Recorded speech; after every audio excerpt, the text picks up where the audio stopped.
I'm trying to figure out how this connects to Russia at all. How does a group that is advocating for reparations, advocating for embetterment of the Black community in America, how are they at all connected to Russians, or even Well, a if you read pro-Russia this narrative?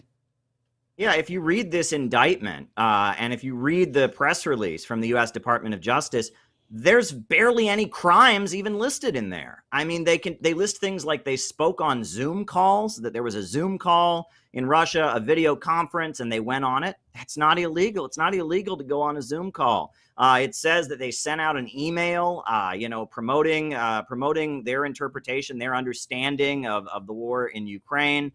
Pointing out that among the forces in Ukraine backed by the United States, you have open white supremacists like the Azov Battalion. That's not illegal. The only thing in this indictment that you could possibly argue is really illegal is they claim that somehow their election campaign that they ran was somehow funded or directed from Russia. Now, obviously, that would be illegal, but I understand their attorneys are prepared to prove in court that that was not the case, and they've been running election campaigns like this for many decades. This Russian individual, Ionov, that they list as being their secret puppet controller, wasn't even born at the time. They had already started their organization, run similar campaigns, been doing these kind of operations, trying to bring services to the Black community.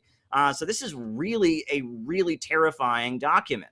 They're basically alleging that doing the activism that they do was somehow an operation from Russia, that somehow by spreading their perspective on the Ukraine conflict, which is their view, they do take the view that they view the United States government and its allies around the world as an expression of colonialism, and they tend to be sympathetic to countries like Russia and China that are in opposition. But they argue in this press release that somehow doing that constitutes illegal activity. There's a huge free speech implication if you read this. I mean, the ACLU should be all over this.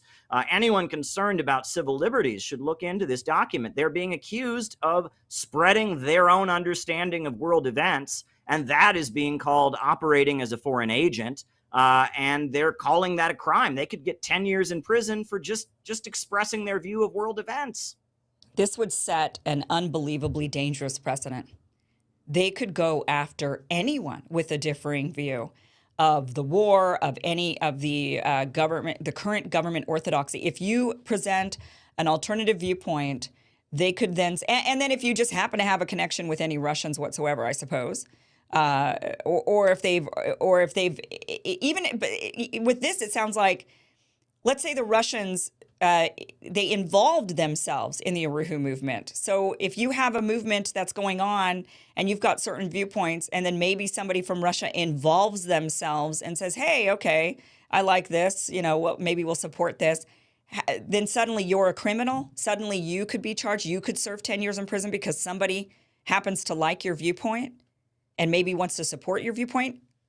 That is a dangerous precedent to set. It's very scary. They allege that this group went to some conferences in Russia, which is not a crime. They attended some conferences, and at these conferences, they spoke, and their views overlap with Russia's view on a number of things. They view the government in Kiev as not representing the Ukrainian people. They point out that in 2014 there was a coup, and Yanukovych was toppled and replaced with someone handpicked by the United States.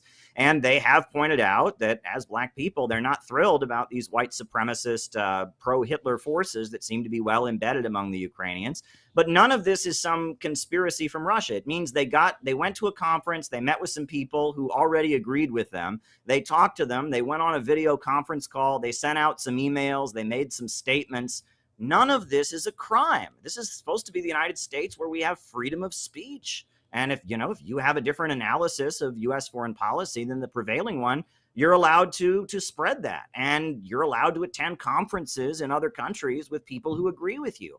There's not a crime here at this point, and that's the scary thing. I mean, the fact that they would even mention this in the state of the Department of Justice document, they're accusing them of doing things that are perfectly within their rights as Americans to do. And it's pretty clear this indictment is meant as intimidation. It's about trying to scare people like you, Kim, from doing what you do on your YouTube channel and challenging the prevailing narrative.